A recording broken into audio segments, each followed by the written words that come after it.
Comme un bateau ancré sur un océan de canne à sucre, l'usine sucrière du Gol se prépare à entrer dans la nuit. Mais ce monstre de fer et d'acier ne s'arrête jamais. Pendant les 12 mois de campagne, 24 heures sur 24, il mâche la canne pour recracher le sucre.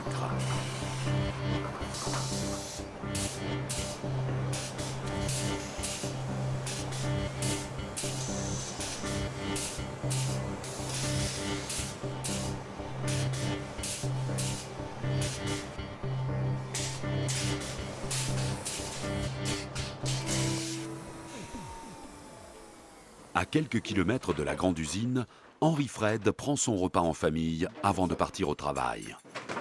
Pourquoi ta maîtresse n'a pas donné de travail à l'école? Je sais pas. Avec elle, on fait pas le sport le vendredi. On a fait une seule minute, mais on fait plus. C'est vrai que le boulot est important, mais la famille avant tout. Enfin, c'est ma famille avant. Moi, je ne peux concevoir une vie sans vie de famille. Donc, il faut absolument que je passe des moments avec eux. Mais comme là, avant d'aller travailler, se retrouver à table, et puis manger, puis en discutant. Elle nous raconte ce qu'elle a fait à l'école, les problèmes qu'elle a eu. Et puis bon, nous aussi, on s'en raconte un petit peu ce qu'on a fait notre journée, et puis c'est important aussi. Et par contre, à 11h30, on a un problème pour Océane. Le travail de nuit bouscule l'organisation familiale, car Henri Fred embauche à 22 h en tant que chef de car à l'usine du Gol. Pour moi, le travail la nuit, ça fait plaisir. Non, la nuit, je crois que c'était inventé ou créé. C'était au départ pour que les hommes dorment. Hein. Donc voilà, donc je préfère travailler de jour, mais pas de nuit.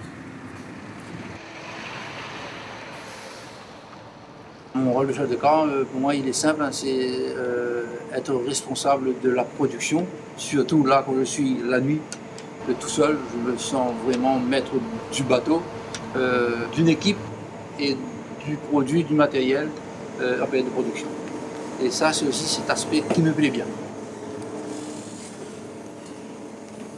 Comment elle est? Comment elle est, ça va? Ça va? En forme? En forme? Oh, fait aller, hein? Ok. Pas eu d'arrêt aujourd'hui, alors? Ce matin, il courage. Où, derrière, devant moi? À 8? Ok, fais avec alors. Ah là, nous arrive. Je suis bien arrivé. Là, je regarde le rapport de la réunion de production de ce matin. Donc c'est surtout là qu'on peut avoir des consignes pour le fonctionnement de la nuit. Donc je regarde ce qui a été dit, je regarde si des consignes ont été laissées. Et puis bon, j'adapte mon comportement de ce soir en fonction de ce qui a été dit ce matin en réunion.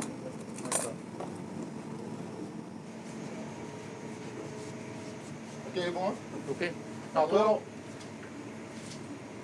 bonne nuit. Au début, vous l'avez habitué, là?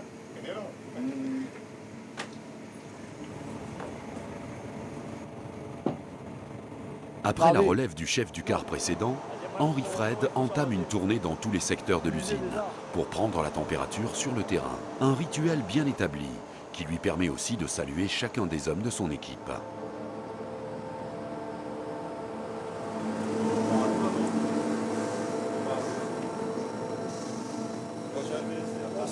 Sinon,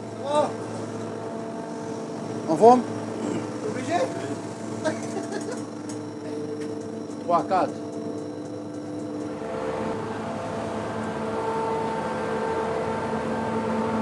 Oh!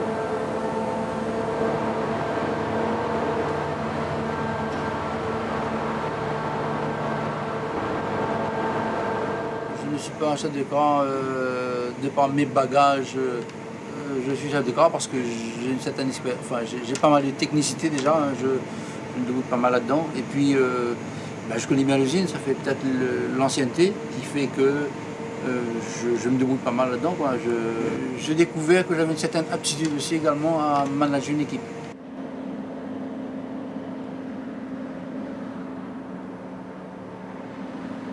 Je ne suis pas quelqu'un qui est rigide, ça c'est comme ça. Donc j'essaie de fonctionner déjà en faisant confiance aux collaborateurs que j'ai. Moi j'estime que dans chaque secteur, ils sont compétents en la matière et c'est pas à moi de dire comment il faut travailler.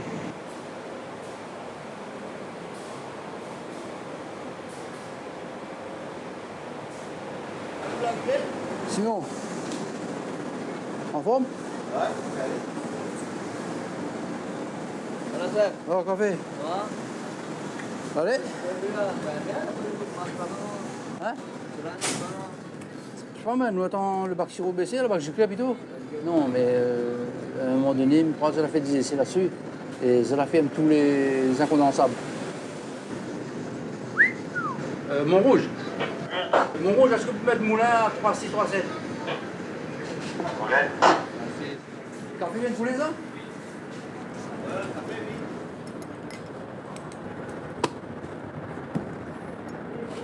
Comme partout, l'industrie sucrière a été profondément transformée par l'arrivée des outils informatiques. L'usine du Gol a pris son indépendance. Elle est capable de tourner toute seule et les ouvriers n'ont plus aujourd'hui qu'un rôle de contrôle et de maintenance. Combien était 80? Quelle heure ça? Maintenant, c'est l'automatisation qui a pris le pas sur la compétence des personnes. Tout se fait automatiquement, on ouvre les vannes automatiquement, on n'a plus besoin d'aller sur place, faire le geste pour forcer, ouvrir une vanne. Tout se fait à partir d'un poste de contrôle. Et finalement, c'est peut-être une bonne chose, on ne peut pas aller contre l'évolution. Le travail est beaucoup moins pénible, bien sûr. Là où le bas blesse, c'est que qui dit modernisation, dit aussi suppression de personnel. Et c'est peut-être là aussi diminution du pouvoir des ouvriers parce qu'effectivement, la compétence qu'il avait a été dévalorisée par rapport à cette évolution, à cette modernisation. Ah ouais. Et ça les plaint, non? Philippe!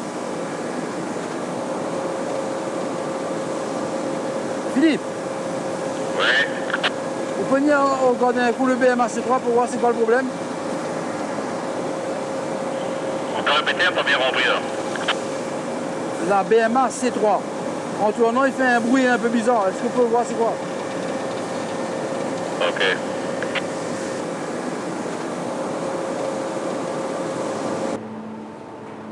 Le fait de sortir du rang, oui, ça m'a beaucoup aidé parce que j'avais aussi la vision du travail d'ouvrier, de la position d'ouvrier.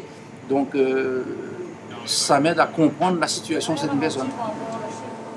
Ouais, Philippe, écoute à où là? Ok, la C3 m'a fait arrêter. Demain, je vais faire un diagnostic approfondi. Une forte vibration au niveau ligne d'arbre. Là où ça pose un problème, c'est que quelquefois, je me trouve en porte-à-faux, c'est-à-dire que j'ai quand même des positions trop brouillées, je dirais. Et puis, je me retrouve de l'autre côté de la barrière, là, je fais partie de l'encadrement. Donc à ce titre, je dois quand même faire respecter la politique de l'encadrement. Et quelquefois, c'est pas forcément facile.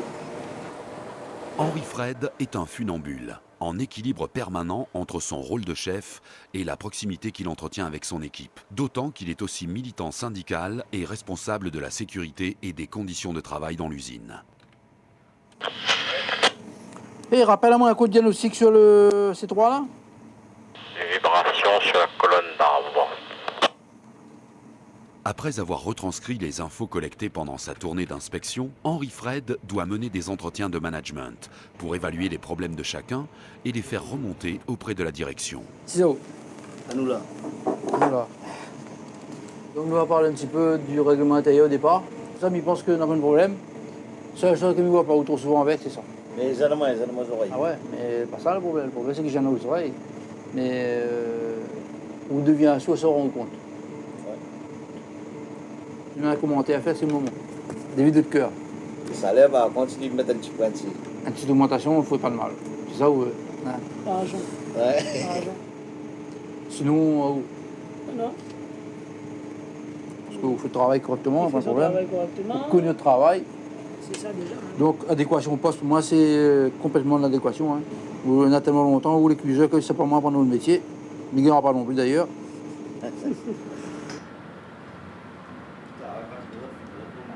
Un cabri salé partagé au beau milieu de la nuit, c'est aussi une manière de maintenir la cohésion dans l'équipe. Car pendant les 6 mois de campagne sucrière, le bruit, la chaleur suffocante de l'usine et un rythme épuisant, les 3-8, sont des facteurs de stress et de tension. Pourtant, malgré la pénibilité du travail, Henri Fred est fier d'être l'un des héritiers d'une tradition sucrière vieille de 2 siècles. Et il déplore les menaces qui pèsent sur le sucre réunionnais. Lorsqu'on regarde tout ce qui se passe autour de nous, je suis pessimiste parce qu'on voit de plus en plus les terres agricoles diminuer. Alors, tout le monde est conscient que notre avenir passe surtout par la production des sucres spéciaux. Parce que il y a une forte production de sucre dans le monde, à main d'œuvre beaucoup moindre que nous, hein, le Brésil, les pays les moins avancés, tout ça. Donc, si ces pays se mettent à produire de grandes quantités de sucre, la Réunion ne sera pas compétitif vis-à-vis par rapport au coût, hein, au prix de revient de la tonne. La Réunion n'est pas du tout compétitif face à ces pays-là. Allô? Oui, salut. Le pont Quinson marche plus? Ok, tu peux arriver ça? Ok, bon, d'accord. Ouais. Patrick?